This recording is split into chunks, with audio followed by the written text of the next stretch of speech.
On April 29th, 2003, I got up and just proceeded with my day like any normal day that I would. I turned my phone back on from the previous night, thinking I'll just call the kids and tell them good morning and just go on about my day, meet him later and pick them up, and everything's going to be okay. I called his number and there was no answer. And I continued to call until around 10 o'clock. At that moment, I kind of started freaking out a little bit. I called Mom and I said, you want to ride with me to Walmart to meet to get Savannah at 12? And she said, yes, come pick me up. I went and got her. We went to Walmart and we sat there. 12 comes around, no show. I mean, and I'm still trying to call at this point, no answer. 15 after 12, no answer, no show. 12:30, no answer, no show. At this point, I am really like, Mom, oh my gosh, Mom. She's trying to calm me down and trying to reassure me that maybe it's just nothing and he's playing a game.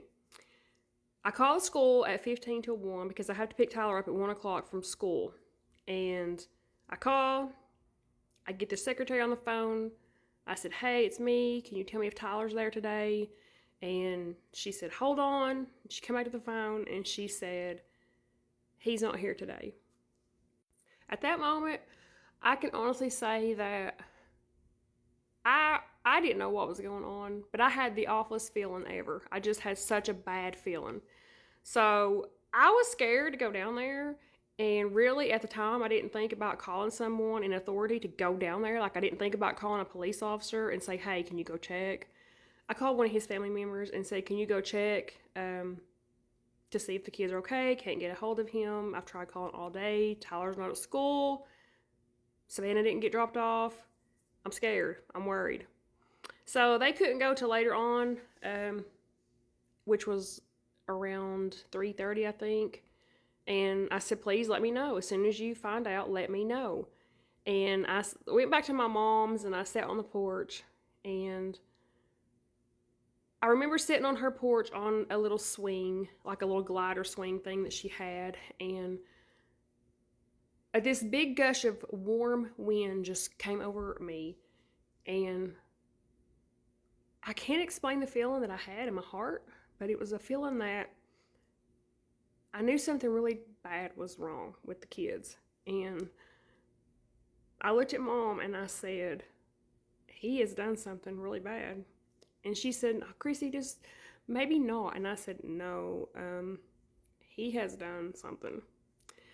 So I never received a phone call. So by 4 o'clock, I am calling them back. And when I called the number back, I remember in the background hearing, the police radios and thinking, oh no. And they wouldn't tell me anything over the phone other than they were needing the address of where I was at. And I said, can you just please tell me if Tyler and Savannah are okay? Just tell me if they're okay. And they would not. They just said, we need to come where you are. Can you please give us your address? And honestly,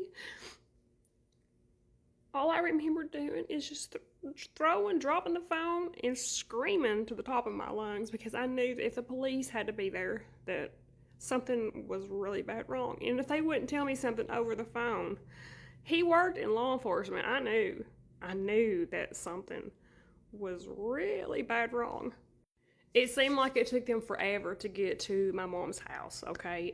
But they finally get there and 2 police officers walk in and they say, are you Christy? And I'm like, yes. And they, one knelt down in front of me and said, Christy, Lee took the lives of your children, Tyler and Savannah. And at that point, I felt like my whole body drained of any life that I had inside of me. And then I asked about him, and they were like, he took his own life. And I felt really empty. I felt very overwhelmed. At one point, I passed out. I don't even remember going to the floor. My sister-in-law, I remember waking up, and she had this cool rag trying to wipe my face to get me to wake back up. I was screaming. I was all over the house. I did not want this to be my life.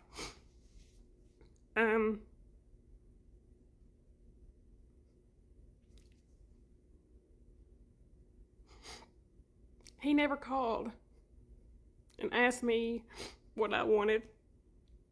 He didn't call to ask me if it was okay with me, what he did to our children. I did not want that. I wanted them to live and flourish. I wanted to be their mom. I wanted to be their mom like I get to be Gracie and Noah's mom.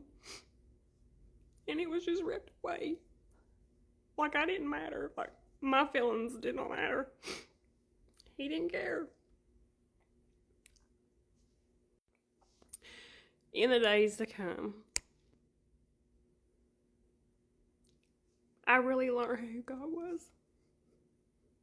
I knew God my whole life.